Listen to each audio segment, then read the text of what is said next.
je suis né le 30 mai 1995, voilà, précisément à Barsalgo, dans les provinces de San Matenga.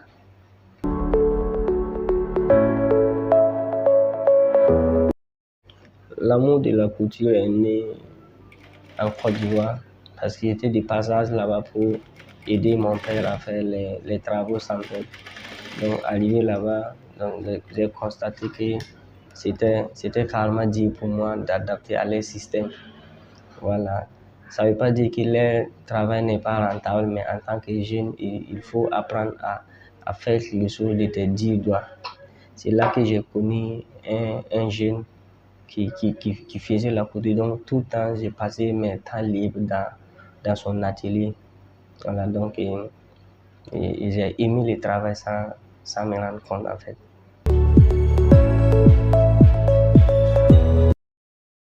J'ai commencé avec lui et dans mes temps libres, donc j'arrivais à faire des chemises pour moi-même porter. Donc, il y avait un gars qui était à côté de leur atelier. Le gars m'a dit que comme lui, il a remarqué que j'aime le travail en fait, que de me concentrer sur le travail. C'est un jeune Sénégalais même qui m'a conseillé que de me concentrer sur le travail. Peut-être que je peux avoir ma chance dedans. Donc, je me dis que, ok, il n'y a pas de problème. Je pars voir mon ami. Je dis qu'en tout cas, le travail me plaît. Mais comme nous sommes des amis, et comment moi je peux faire pour apprendre le travail? Je dis que, ok, qu'il n'y a pas de problème. Que si moi je vais apprendre le travail, lui, il peut m'apprendre le travail. Mais en sachant qu'il va me faire payer de l'argent. J'ai dit que, ah, mais pourquoi toi tu me dis que tu vas m'apprendre, mais tu vas me faire payer de l'argent? Je dis que non, que si moi je ne paye pas, c'est comme les scolarités en fait d'un enfant. Que si moi je ne paye pas, et il peut arriver à un certain moment parce que tu viens, ton ami, tu viens, tu dis que tu vas apprendre le travail avec lui. Sûrement l'amitié ne peut plus fonctionner comme avant. Mais il peut me faire quelque chose qui ne va pas me plaire, et puis peut-être j'ai décidé que non, que je vais m'arrêter. Mais s'il y a mon argent dedans, franchement, je vais garder le courage seulement et puis de me concentrer pour apprendre. Il dit que ok, il n'y a pas de problème. Donc il me fait payer 30 000 francs pour l'apprentissage. Donc les 30 000, j'allais voir mon vieux qui faisait. Il dit que ok, moi je vais apprendre la couture. À partir d'aujourd'hui, je vais m'arrêter pour les travaux de ça en fait. Le vieux dit que ok, il n'y a pas de problème. Il m'a donné l'argent d'aller payer pour ma formation. C'était en 2013.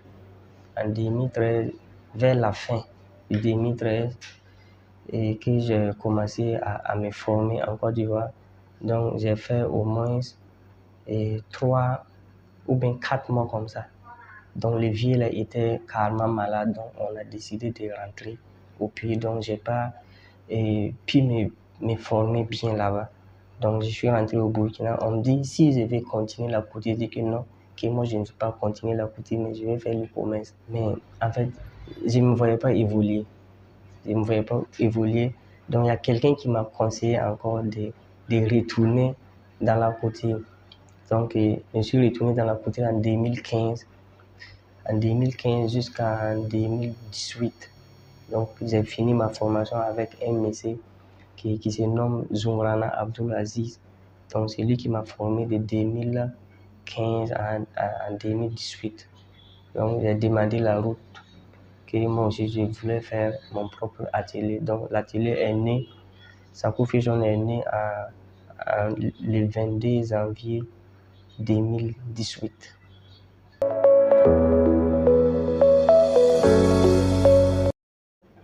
Sako Fusion en total, et on compte 12 employés.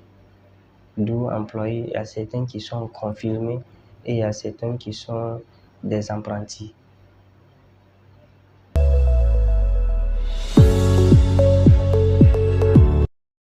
Les difficultés qu'on rencontre dans ces métiers, c'est souvent avec la clientèle et souvent aussi c'est côté rendez-vous et souvent aussi ça peut être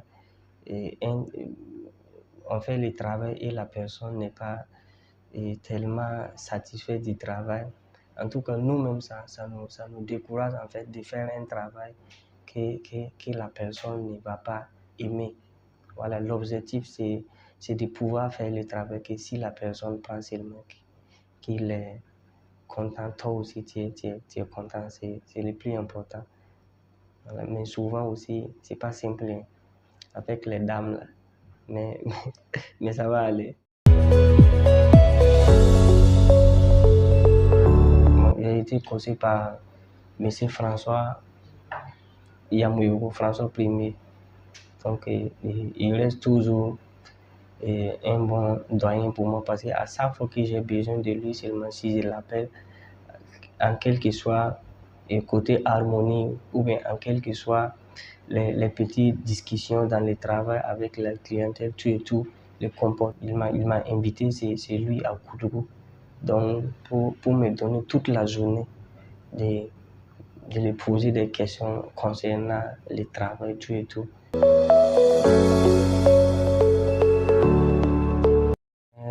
Spécialisé dans les courriers et avec les tissus locaux en fait. Souvent on peut prendre les pains tissés burkinabés ou bien le coco donda. On essaie de combiner les deux. Parce que c'est rare de voir les deux matières ensemble. Mais nous on a essayé de créer un style pour avoir les deux matières ensemble. Et puis on ajoute du coco donda, que ce soit avec les Niuni PND. Voilà, on essaie de faire un truc et quand tu vois seulement, tu sais que ça vient du Burkina Faso en fait.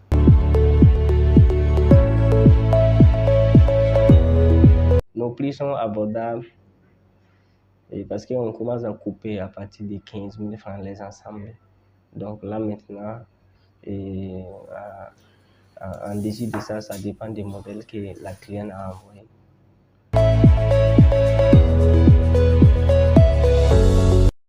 Déjà 3 ans que je suis cliente à sa profession.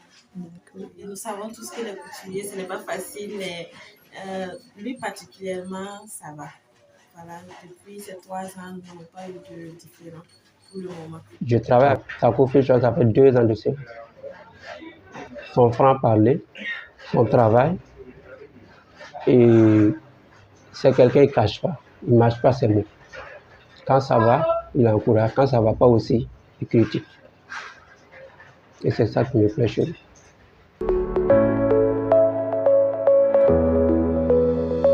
J'ai été contacté par une jeune fille qui s'appelle Samy Screp. Donc c'est elle qui m'a mis sur le chemin du Soutiki.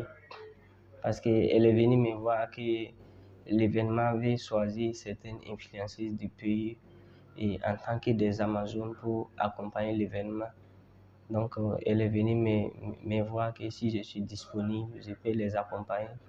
Voilà, en confectionnant les tenues. J'ai dit que ok, il n'y a pas de problème. Parce que moi, ça m'arrange aussi d'avoir un peu de visibilité pour m'ajouter. Voilà. Donc c'est ça aussi qui m'a poussé à les accompagner. Depuis l'année passée que j'ai commencé à les accompagner. Oui. Il y a certaines personnalités qu'on les habille.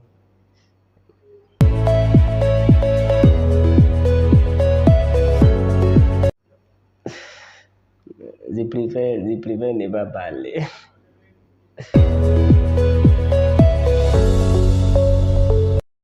C'était en 2019, lors de l'émission Face à la RTV, que j'ai été contacté par une jeune fille pour la faire une tenue.